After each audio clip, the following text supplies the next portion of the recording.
شاید پیروز هم میشد پیش از مهلت. نوبت دیگر اکنون اینجا شرافگان سرداروف، اما برای چی باشد که شرافگان سرداروف حالا خاموش است؟ چون رقابتی پیش داره هنرش را نشان نمیدهد.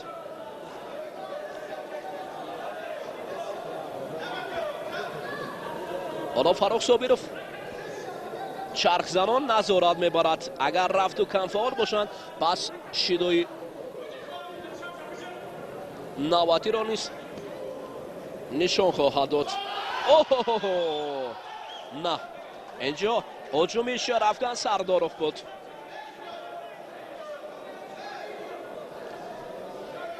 سرداروف شرافگان هجوم کرد. اکنون شاید برای رحیموف شیدو نشان دهند.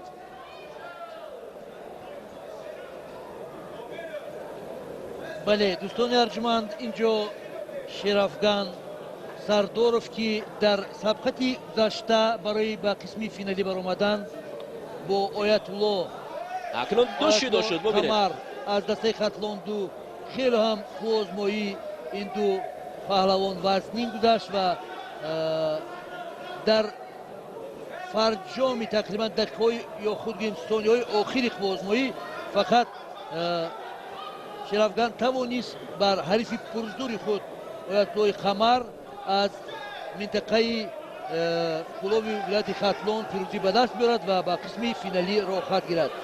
حالا او مقابل این پهلوان نیست از تمام امکانیت ها میخواد استفاده کند، ولی فعلا او موفق نیست چون تقریبا قوه در این خوازمایی برابرند. حالا شاید برای رحیموف شیدوی اول رانی شدی هست فاروق صابرов به خاطر که او نیز کم فعال است و فقط تکیه میکند به همون دست و کاری رو اجرا البته در کردن این لحظه ها دیگر دادن شیدو فکر میکنم با مقصد موافق نبود. برای همین هم ریفر به خلاصه اومدن که یعنی بعدی ادیخترش وقتی ایلوگی غالب را معلوم کند. برای همین هم اینا گوشتی نمیگیرند آخر. بله گوشتی خوب نمیگیرند. در قسمت فینالی هستند، هر دو گویا در رقابت های اول هستند، به خاطر باید فعال باشند. به هر صورت سرداروف نسبت به حریفش وضعیتش فرق کننده است، یعنی از لحاظ اینکه دو شیدو دارد و هر لحظه در حالت دادن شیدوی سیوم او از ادامه مسابقه محروم میگردد. برای همین هم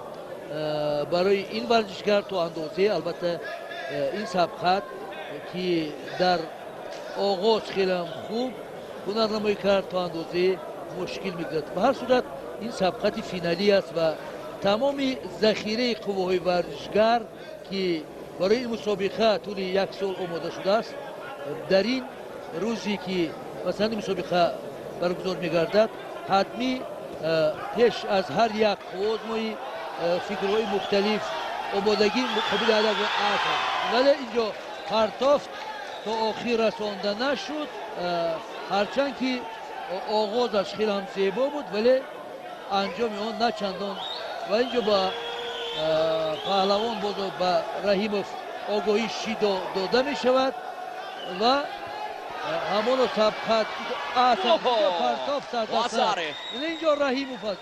اسرائیل رحیموف توانست اون ذخیره آخری قوه خود را روانه کند مقابل شرافگان سرداروف که اون خیلی هم پهلوان امید بخش است و ولی شانسی اسرائیل در این سبقت وزن تا 90 کیلو خندید و او به عنوان عالی چمپیون تاجیکستان در سال 2019 شرفیاب میگردد.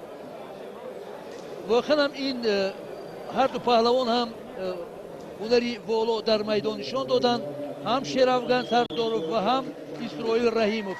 ما به هر صورت برای هنرنمایی زیبای پهلوانان با هر دو آنها اظهار سپاس میکنیم و اسرائیل رحیموف را برای مدال طلا و شرافگان سرداروف را برای مدال نقره بار دیگر تبریک میکنیم.